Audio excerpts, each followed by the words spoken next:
네, 안녕하십니까. 세종도개발 윤영식 부장입니다. 벌써 이제 11월에 접어들었고, 아시다시피 지금 오늘이 목요일이죠. 목요일인데 지금 비가, 지금 엄청나게 내리고 있는데, 어저께인가 그저께인가가 입동이었잖아요. 이 추운 날씨에 비까지 내니까 이제 더 추워지는데, 어떻게 보면 겨울비네요. 지금 겨울비가 내리고 있는, 목요일 날, 그럼 11월 첫째 주라고 해야 될지 둘째 주라고 좀 애매한 상황인데, 아무튼 11월 첫째 주, 둘째 주, 부동산 뉴스를, 부동산 매거진을 시작하도록 하겠습니다. 그러면은, 일단 첫 번째, 11월 1일자, 첫 번째 뉴스부터 보자면은, 역시나 이제 부동산 시장 침체에 관한 뉴스가 아무래도 이어지고 있는데요. 뭐 올해 9월까지 최고점을 찍으면서 뜨겁게 달아올랐던 이 부동산 시장은 이 정부의 강력한 규제 정책으로 10월에 전환점을 맞았고, 그리고 이제 10월 말부터 시작했죠. 11월에는 침체가 계속 더해질 것으로 전망이 되고 있는데요. 제가 저번에도 말씀드렸던 것처럼 올해나 내년 초반까지는 계속 이런 분위기가 이어질 것으로 보여집니다. 어느 때보다 뭐 더욱 추운 겨울이 되지 않을까 하는데요. 침체된 이유야 가장 큰 게 당연히 9.13 대책 때문이겠지만 세부적으로 좀 더 살펴보자면은 이렇게 이제 세 가지로 정리를 해 보았는데요. 아무래도 이 9.13의 가장 큰 여파는 대출이 아닐까 싶습니다. 이 각종 대출 규제에 금리 인상이 예고되어 있는 상황이라 사람들이 더욱 멈출 수밖에 없는데요. 이렇게 자금이 묶어버리니 사람들이 쉽게 움직이기가 아무래도 힘들어지겠죠. 그러니까 즉 수요층이 움직이질 않으니 부동산 시장은 하락 국면에 접어들었다고 볼 수가 있겠습니다. 그리고 나머지 두 가지는 공급 물량 때문이라고 할 수가 있겠는데, 거기서도 이제 무주택자들을 위한 정책들이 주를 이루다 보니까 75%는 무주택자들에게 우선순위가 돌아가고, 거기에 떨어진 사람들과 1주택자들을 섞어서 다시 추첨하는 방식이다 보니까 아무래도 무주택자들이 주택을 가질 수 있게 해주고 있죠. 그리고 이제 전국적으로 11월 한 달만 보더라도 약 2만 5천여 가구의 이제 공급 물량에다가 서울 수도권만 보더라도 11,577가구가 분양을 한다고 하니 오히려 10월보다 더 증가를 해서 부동산 침체를 더 부추기고 있다고 볼 수가 있겠습니다.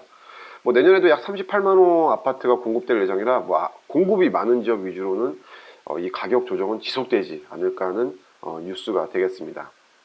그리고 이제 다음 뉴스 기사를 보자면은 이 용산에 관한 뉴스가 되겠는데, 아무래도 서울의 부동산의 급등세를 도와줬다고 할 수 있을 정도로 서울에서 가장 핫한 지역 중 한 곳이었는데요. 아니, 서울에서 가장 핫한 지역이죠. 용산은 다들 알다시피 서울에서 가장 좋은 입지라고 할 수가 있는데, 여기가 어떻게 보면 미군이 가운데, 그러니까 서울의 한가운데 미군이 떡 하고 자리 잡고 있는 바람에 그곳을 개발을 할 수가 없었잖아요. 그러니까 이제 미군이 철수에 막바지에 이르렀고 여기에 개발을 해야 하는데, 어떻게 개발을 할지가 이제 관건이었는데, 이 용산 마스터 플랜은 둘째 치고서라도 이 서울에서 가장 큰 민족공원이 생기는 거야말로 굉장히 큰 호재라고 할 수가 있겠죠. 그래서 이 기사를 보아하니 2027년까지 생태공원을 완공하겠다는 계획까지 나왔다고 합니다. 이제 그러면서 주택 공급 방안에 이곳 용산공원도 언급이 된 바 있었는데, 이번에 확실히 이제 언급을 했죠. 임대주택 공급이 없을 것이라고 김영희 국토부 장관 그리고 박원순 서울시장 두 분 다 입을 맞췄네요. 즉 서울에 녹지 공간이 많지 않으니까 공원으로 조성을 해야 하는데 더 큰 의미가 있다고 한 만큼, 이거 서울의 한가운데에 대형 녹지 공간이 조성이 되는 것만큼 당연히 큰 기대를 할 수밖에 없겠습니다. 그러면 마스터 플랜 말고도 이거 하나만으로도, 그러니까 이 민족공원 개발이 하나만으로도 인근의 부동산 시세는 급등을 할 수밖에 없는데, 아마 또다시 투자자들이 이곳으로 대거 몰릴 것으로 이제 예상이 됩니다. 그리고 이제 다음 뉴스 기사는 서울의 아파트 평균값이 8억이 돌파했다는 기사인데, 그래프를 잘 보시면 10월까지죠. 여기 보시면 10월까지인데 대책이 나오고 이제 오름세가 주춤하다가 이제 들어서 이제 꺾이는 이제 추세인데, 그 전까지는 서울의 아파트가 얼마나 상승을 했는지 단적으로 보여주는 그 그래프가 되겠습니다. 제가 불과 이제 얼마 전에 서울의 아파트값 평균이 뭐 7억이 돌파됐다고 방송을 한 지가 진짜 엊그제 같은데, 불과 1년도 안 돼가지고 몇 달 만에 이제 8억이 돌파됐다고 이렇게 말을 하고 있네요. 그러니까 이제 평균값인데 급상승한 지역은 그러니까 평균이 8억이 돌파됐는데 급상승한 지역은 어떻게 보면 정말 어마어마하겠죠. 그리고 여기서 이제 잘 보시면은 이 9월 달이 가장 급상승한 것을 보실 수가 있을 겁니다. 이제 9월까지는 무섭게 상승을 하다가 이제 9.13 대책이 나오고 조금 주춤하면서 10월에 소폭 상승을 하다가 이제 11월에 들어서는 이제 평균적으로 이제 하락세에 접어들었다고 볼 수가 있겠는데, 과연 이 8억이 바로 이제 깨질지가 관건이 되겠지만, 그러니까 되겠는데 아마 이렇게 조정 기간에 들어간 만큼 다시 7억 원대가 되지 않을까 조심스레 예상을 해봅니다. 그리고 이제 다음 뉴스는 이 매물 잠김 현상은 다들 잘 알고 계실 텐데요. 아무래도 이 다주택자들이 집을 팔아도 아마 주택난에, 그러니까 다주택자들이 집을 다 팔아버리면 아마 주택난에 큰 해소가 될 것으로 보여지는데, 이 다주택자들이 집을 팔 수 있는 여건은 안 만들어주고, 뭐 양도세 강화가 어떻게 보면 이런 현상을 만들었다고 볼 수가 있겠죠.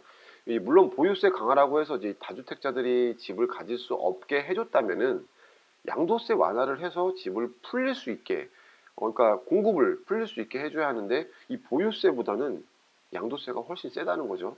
어, 그러니 일단 증여나 임대 사업으로 돌리면서 절세를 해보겠다고 하니 매물이 더욱 나오지 않는 현상이 나올 수밖에 없습니다.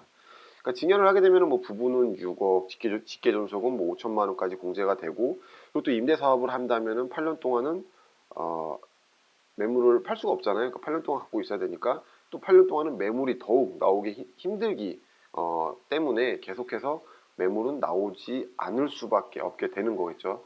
그러니까 보유세를 늘려도 양도세 중과가 너무 세다 보니까 임대사업자로 등록을 해서 이 조건이 되는 것들, 그러니까 조특법 97조 5항이잖아요. 97조 5항을 보면은 그러니까 올해 안까지 그러니까 어쨌든 97조 5항을 적용받아서 양도세 혜택을 보겠다는 건데, 이 법도 이제 올해 말까지 예정이 돼 있다 보니 다들 서둘러서 임대사업 등록을 하는 것 같아요.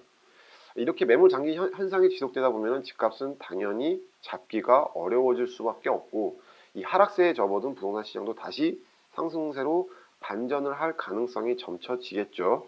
하지만 이것도 버티기가 가능한 사람들 얘기겠고, 뭐 대출 규제와 뭐 세금 강화, 기준금리 인상이 맞물리는 상황에서 또 거기다 3기 신도시 추가 공급 대책 얘기까지 나오고 있는 상황에서 이 과연 매물 잠김 현상으로 호가가 올라가는 현상이 지속될지가 관건이 되겠습니다. 그리고 이제 다음 뉴스 기사는 이거 하나 좀 잘못했네. 다음 뉴스 기사는 서울 아파트값 하락이 주를 이루고 있는 가운데 강북은 그렇지 않다는 뉴스 기사인데, 이게 왜 그러냐면 이제 우리나라 부동산 시장은 대부분 강남이 주를 이루고 강남이 이끈다고 할 수 있으니 강남 위주로 뉴스 기사가 나올 수밖에 없겠죠. 하지만 이 강북 같은 경우는 대부분이 투기 수요, 투자 수요라기보다는 서민의 실거주 수요이기 때문에 같은 서울이라도 편차가 심하게 나고 있지만, 아무리 규제가 나와도 서민 실수요자들은 집값 하락을 체감할지는 미지수라는 기사가 되겠습니다. 그럴 수밖에 없는 게, 일단 이번 9.13 규제는 어떤 특정 대상을 상대로 규제를 가하고 있잖아요. 그러니까 무조건부터 겁을 먹을 게 아니라 이 규제 대상에 타겟이 있다는 거예요. 이게 뭐냐면 즉 다주택자와 더불어서 이 투기 수요, 투자 수요 차단이라는 건데요. 그러니까 이렇게 주택 수가 많지 않은 서민 실수요자들에게는 규제가 가해지지 않는 거잖아요. 그러므로 이번 달 들어서 강남, 강동, 그리고 송파 등 이 강남 상구는 하락세가 지속됐지만은 이 서대문구, 도봉구, 성북구, 마포구 등 이 강북 지역의 경우는 지금도 계속해서 상승 중이라는 기사가 되겠는데요. 과거 글로벌 금융 사태, 그러니까 2008년이죠. 예, 과거 글로벌 금융 사태를 보자면은 2008년부터 2013년까지 이 기간 동안 강남, 양천, 송파, 강동은 매매 가격이 크게 하락을 했죠. 하락을 했는데 이 중랑구나 서대문구, 동대문구, 은평구 등 이 강북 지역은 꾸준히 상승세를 이어갔다는 겁니다.